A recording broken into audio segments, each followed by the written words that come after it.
So mayang adlaw mga idol no. Meron na naman tayong project dito mga idol nga payag-payag daw muna mga idol kasi dito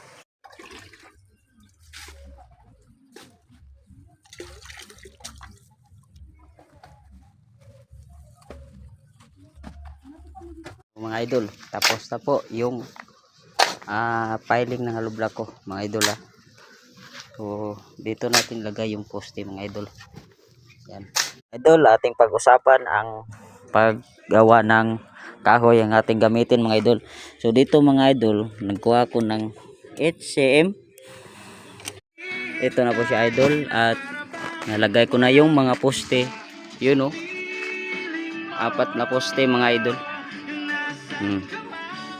Pag-usapan yung mga poste mga idol no, dapat nakatunton yan mga idol. Ganito oh. Kita ko sa inyo mga idol Yun oh. Nag-frame na kami dito mga idol no. So ito na pala yung kuan niya idol, forma niya mga idol. So dito may bintana tayo dito nga.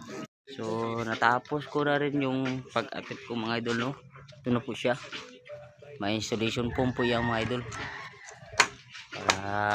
Sabi na may ito na po siya mga idol. Ang gamit ko dito yung tex screw. Yun know.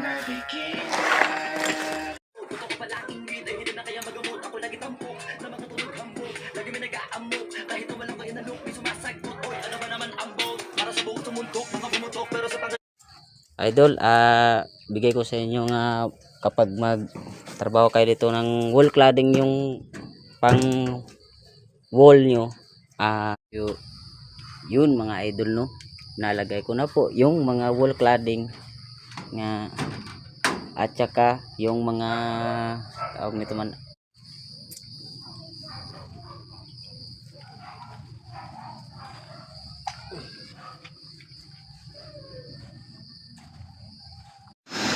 idol. Natapos ko na po yung pag-flooring namin dito mga idol no. So naka-flooring yung mga idol.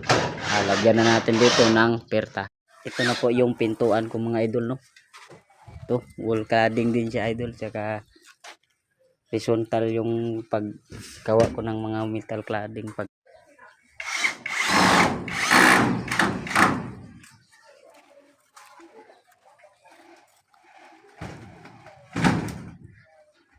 Ito na po siya mga idol, napakaganda tingnan. Filmating lang daw pinalagay ng amo ko mga idol no, kay i-glass pa daw yan pero hindi pa daw